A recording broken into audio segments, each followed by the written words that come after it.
All right, so let's talk about this Meghan Markle, Prince Harry, Oprah interview. Personally, I believe Meghan. I'm just gonna straight up say it, right? I believe her. I really do.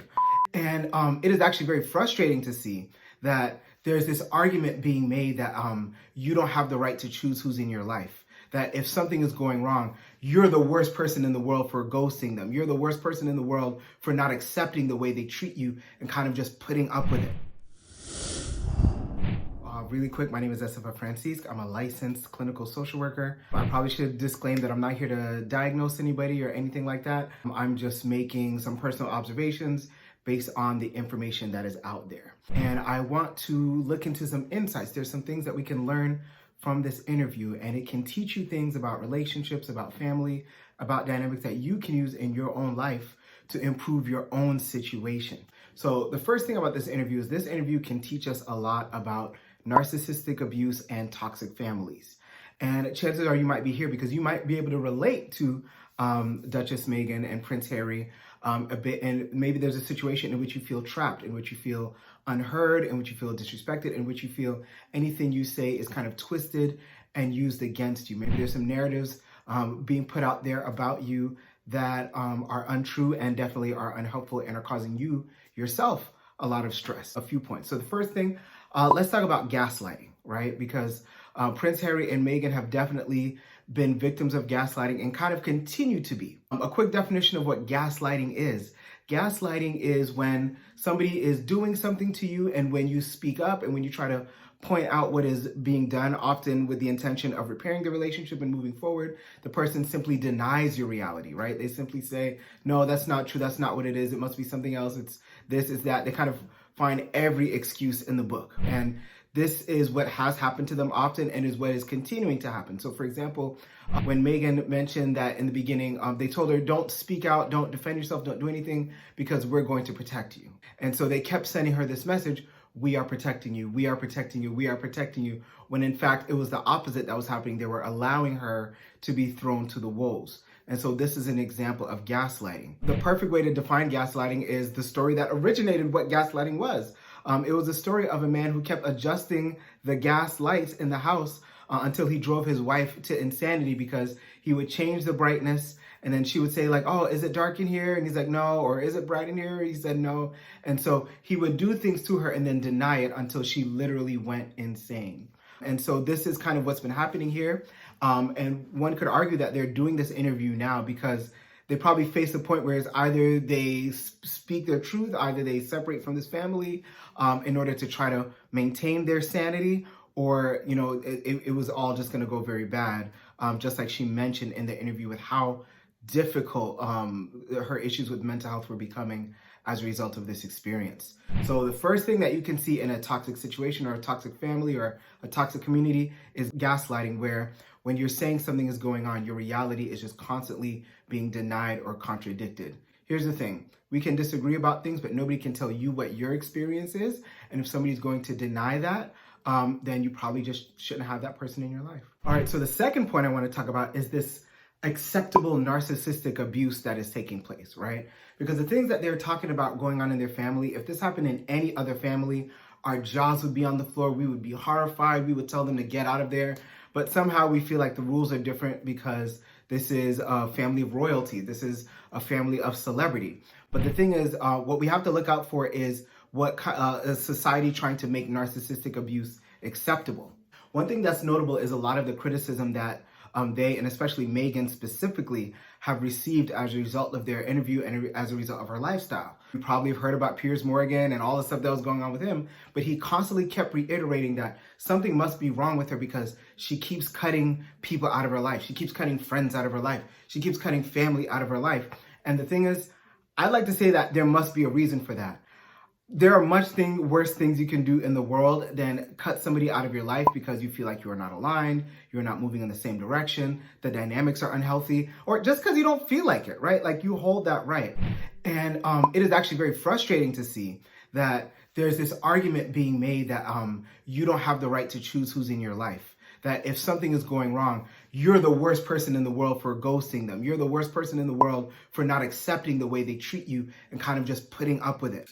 What I want to reiterate is that when somebody is doing something to you, if we're going to send a message that you can't leave that situation, you are being bullied, right? If somebody is doing things to you emotionally or verbally or otherwise without your consent, right? There is an emotional assault. There is a verbal assault. There is a mental assault. Obviously, when these things happen on sexual grounds, right? It's sexual assault. We want separation, you know, all these things. But on the emotional or mental level, there's clearly a large group of people who feel like you don't have that right. I hope I don't hurt your feelings, right? But often the people who have the most problem with these boundary setting, with the ghosting, with the creating distance, are usually the people who benefit from the boundary violation, who benefit from you not leaving a situation even though it's causing you mental anguish. And so often I'd say that's kind of a spirit of bullying right there that's taking place. The third concerning behavior that we saw was altering somebody's reality just to make yourself look better, right? So here we've been hearing these stories that Meghan just was so mean to Kate that she brought her to tears. Here, Meghan is now saying that it's actually the opposite that took place, right? And if you've dealt with a narcissist, if you've dealt with a toxic or abusive family or community or job or anything like that, you often find that your stories are always being twisted in order to make themselves look better, in order to make themselves feel good. I think in the current social debates that we have, right, a lot of times, even Piers Morgan in his response to this, right, people were saying race is a factor here. And ironically, he felt that being called a racist was more offensive than anything that he said or any portrayal or press that has been happening about Meghan and Prince Harry. And so when you find in a narcissistic relationship, in a narcissistic exchange, that there's constantly this changing of the story because they need to look good. They need to look better. And if they did all this stuff to you, they will try to point out and magnify the one thing you did, or just straight up make it up, or just straight up flip it, or just, you know, straight up create a lie. Because sometimes they just realize that if they get to the people first with their story, that they can just kind of say whatever they want. And you might see it on your job where somebody goes to the supervisor first to say it their way so that you might get in trouble, or we've seen it with politicians who just say a story and they keep saying it over and over again that people just start to believe it. And so we see this altering reality. So this is another behavior to look out for. This is another behavior that we've seen in this situation that you might have seen in your own situation. And if you've not, it's a warning sign. It's a red flag to get the hell out of there if you see that. The final toxic behavior that I see here that I want you to look out for is gossiping. The gossiping, telling stories about people, or even if they're not actively spreading the stories, but they're allowing the misinformation to spread and they kind of just sit back and let it happen. So this is a sign of a toxic family. This is a sign of a toxic workplace, of a toxic community, of all of these things. And so personally, I believe Meghan. I'm just gonna straight up say it, right? I believe her. I really do. Because I've been in these kinds of communities. I've been in and seen these kinds of environments and workplaces and all of these things, both as a person and as a therapist. What I'm hearing is very consistent with those. The way this is being expressed, it's just really hard to kind of make up or manipulate, and the evidence is also there, and the situation also just kind of it matches. It's par for the course. Just because it's the royal family doesn't mean that it's not just a family. So look, so this allowing misinformation to spread, right?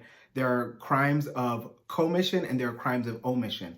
Commission is where you commit something, you actively did something to harm somebody or hurt somebody. And there's also crimes of omission where you stood back and you just allowed something to happen, knowing and seeing that it's hurting somebody, but not doing anything about it.